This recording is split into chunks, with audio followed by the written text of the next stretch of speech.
Alors, on va aller maintenant regarder un phénomène extrêmement important qui est celui de la superposition des ondes qu'on va rencontrer évidemment pour les ondes mécaniques et pour les ondes lumineuses et encore également dans les ondes de matière qui sont à la base de la physique quantique. Or, lorsque deux ondes se rencontrent, peuvent être superposées dans la même direction, sens inverse, comme on montre ici sur la diapo, ces deux ondes-là ne transportent pas de matière, donc il ne va pas y avoir rebond. Il n'y aura pas transfert de quantité de mouvement, on ne va pas tout simplement rebondir. Et ce qui va arriver, c'est que les deux ondes vont se traverser l'une l'autre, vont passer l'une à travers l'autre et en chaque point dans l'espace et du temps, elles vont superposer leur déformation, leur contribution à la déformation du milieu dans lequel elles se propagent. Par exemple, une corde. Ici, on voit les deux ondes, Y1, qui est celle qui va vers la droite, et Y2 vers la gauche, et on les voit, le résultat, la fonction résultante, c'est celle-ci. Et ensuite, les deux ondes continuent chacune de leur côté. Maintenant, il faut considérer différents cas. Lorsque les deux ondes sont à déformation positive en même temps, ben, le résultat va être une déformation positive encore plus élevée. Mais si les deux ondes sont inversées l'une par rapport à l'autre, ben, on peut avoir annulation, même complète, de l'onde qui se propage.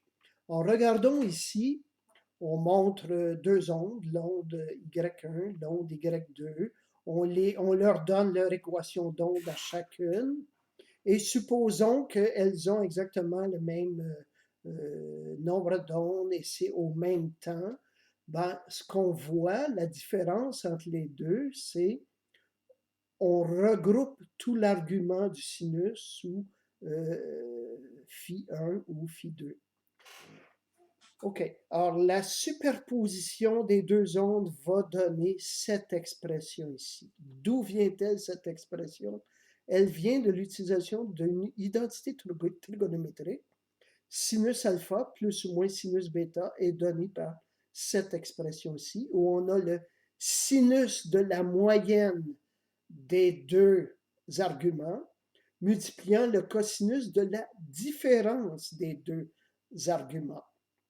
Alors, si on introduit ça, on utilise cette identité trigonométrique avec ces deux ondes-ci, ben, la somme, la moyenne, les kx sont égaux, les w moins wt sont égaux, on les additionne et on divise ensuite par 2, ça ne change rien. Le phi1 et le phi2, par contre, sont différents.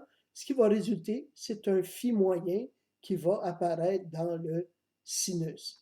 Par contre, le cosinus qui fait alpha moins bêta plutôt qu'alpha plus bêta, mettons kx, moins kx, le kx disparaît. Moins wt, moins wt, le wt disparaît, mais phi2 moins phi1 divisé par 2, ben là, ça va donner ce qu'on va appeler delta phi divisé par 2. Et là, vous regarderez que dans les applications qu'on va voir, le delta phi va dépendre la plupart du temps de la distance propagée d'une onde par rapport à l'autre ou de la différence de constante de phase qu'elles avaient initialement l'une par rapport à l'autre. On ira regarder un exemple tout à l'heure, mais ici, on montre des cas où, par exemple, les deux ondes étaient parfaitement en phase. Eh bien, ça va donner, si vous voyez ici, YM, et le retour, chacune a YM. Le résultat, ça va être 2YM. Pourquoi le 2? Le 2 vient de notre identité trigonométrique. Donc, lorsqu'elles sont en phase, les deux vont additionner leur amplitude et ça va donner une onde beaucoup plus importante. Par contre, lorsque les deux sont hors de phase, ici on a un maximum avec un minimum, maximum avec minimum, le résultat va être 0. Avant d'aller regarder formellement l'exemple 2.5, je vais vous amener à voir une petite animation. Dans cette animation, ici, si vous regardez, vous avez l'onde Y1 en haut, l'onde Y2 et le résultat y1 plus y2. Si on regarde ici en bas où on voit les chiffres introduits dans l'animation, les deux ondes sont réputées aller vers la droite puisqu'on voit un moins et un moins pour le oméga t et les deux sont en phase. Alors, on va regarder l'animation et on voit que le point bleu qui se déplace, on voit le point bleu, ben, il va y avoir une intensité très grande. Je vais arrêter ceci. Maintenant, je vais introduire une différence de phase de pi sur 2 entre les deux ondes. Et on va voir que le point bleu va monter moins haut que tout à l'heure parce que les ondes sont un petit peu déphasées l'une par rapport à l'autre.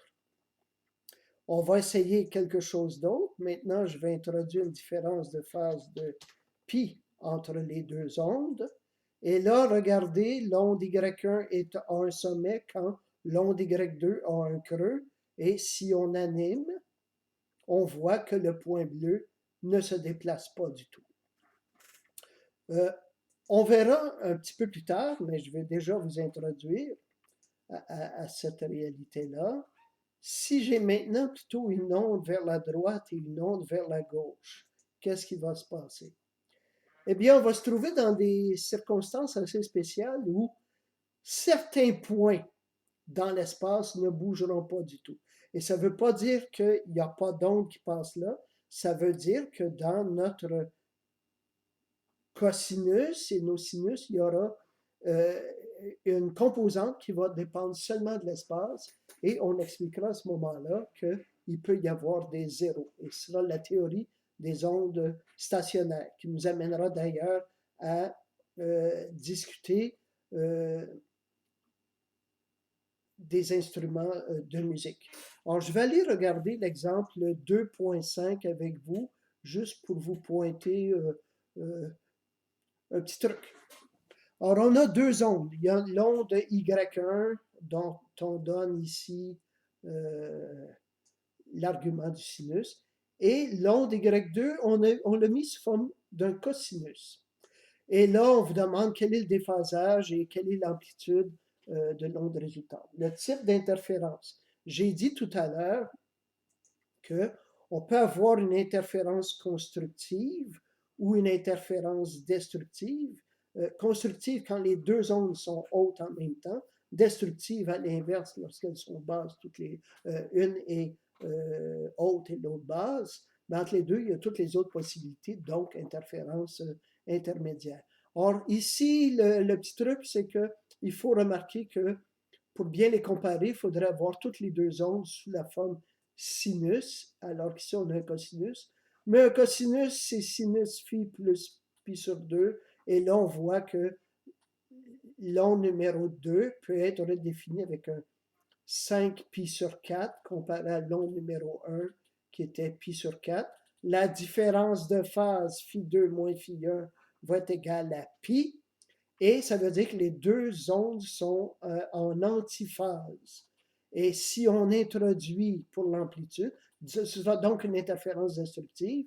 Si j'inclus pi ici, le delta phi divisé par 2, cosinus de pi sur 2, c'est 0. Donc l'amplitude résultante sera 0.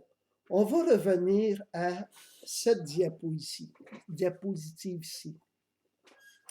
Ce qu'on remarque ici, c'est que lorsque les deux ondes sont en phase, c'est-à-dire toutes les deux hautes en même temps ou toutes les deux basses en même temps, il y aura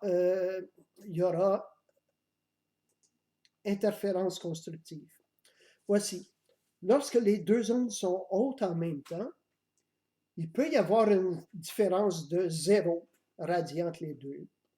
Ou bien il peut y avoir une différence d'un complet cercle trigonométrique, soit 2π entre les deux, mais elles sont de nouveau en phase, ou 4π, ou 6π, ou 8π. Chaque fois qu'on aura un cadran trigonométrique ou un nombre entier de cadrans trigonométriques de différence de phase entre les deux seront en parfaite phase et on aura addition, donc interférence constructive. Je montrerai d'où ceci vient tout à l'heure, mais on peut voir ici qu'il s'agit d'un nombre pair de fois pi. Vous entrez m égale 0, ou plus ou moins 1, ou plus ou moins 2, plus ou moins 3. Le fait d'être multiplié par 2, à chaque fois qu'on aura un nombre pair de fois pi, on aura interférence constructive. À l'inverse, lorsqu'une onde est en antiphase avec l'autre, donc un nombre impair de fois pi. Alors, si vous avez une onde qui est à 0, comme sur son cadran, tandis que l'autre est à pi, ben, il y a interférence destructive, où 0 est 3pi, interférence destructive, 5pi, et ainsi de suite.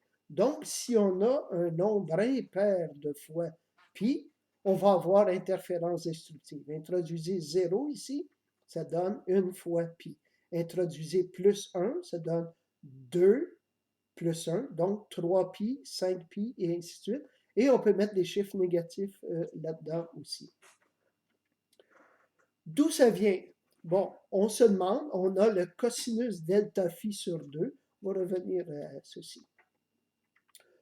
C'est le terme cosinus delta phi sur 2 qui va multiplier l'amplitude et qui va nous dire jusqu'où l'onde peut monter. YM, c'était chacune des ondes, mais ceci va être modulé par le cosinus delta phi qui dépend de la différence de phase. Or, on veut savoir, pour une interférence constructive, il faut que cos delta phi sur 2 soit plus ou moins 1.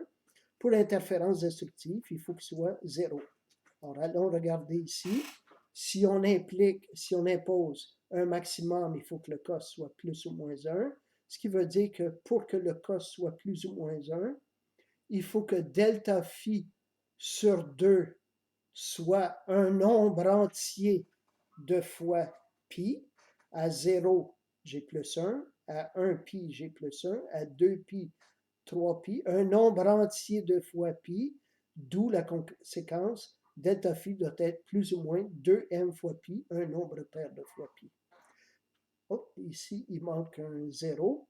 Cosinus de delta phi sur 2 doit être un 0 pour avoir une interférence destructive. Il faut donc qu'on ait un nombre impair de fois pi, d'où delta phi doit être plus ou moins 2m plus 1 fois pi. OK. Maintenant, on va aller regarder l'exemple 2.5.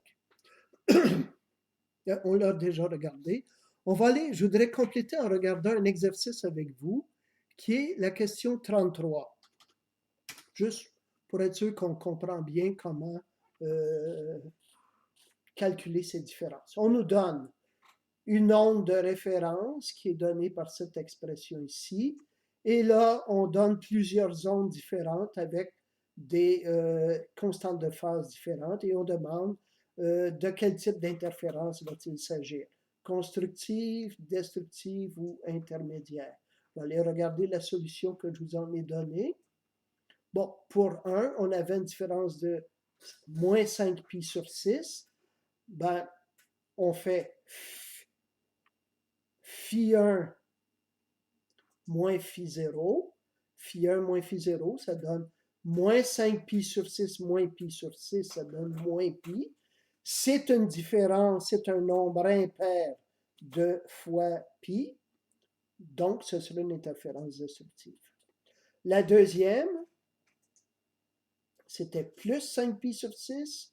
On aura 5 pi sur 6 moins pi sur 6 qui donne 4 pi sur 6. Donc, 2 pi sur 3. Et il s'agira d'une interférence intermédiaire. Ce n'est ni un nombre pair, ni un nombre impair de fois pi. La troisième, c'était 13 pi sur 6. Bon, on fait 13 pi sur 6 moins pi sur 6, ça donne 12 pi sur 6, ça donne 2 pi. C'est un nombre pair de fois pi, ça donne donc une interférence constructive.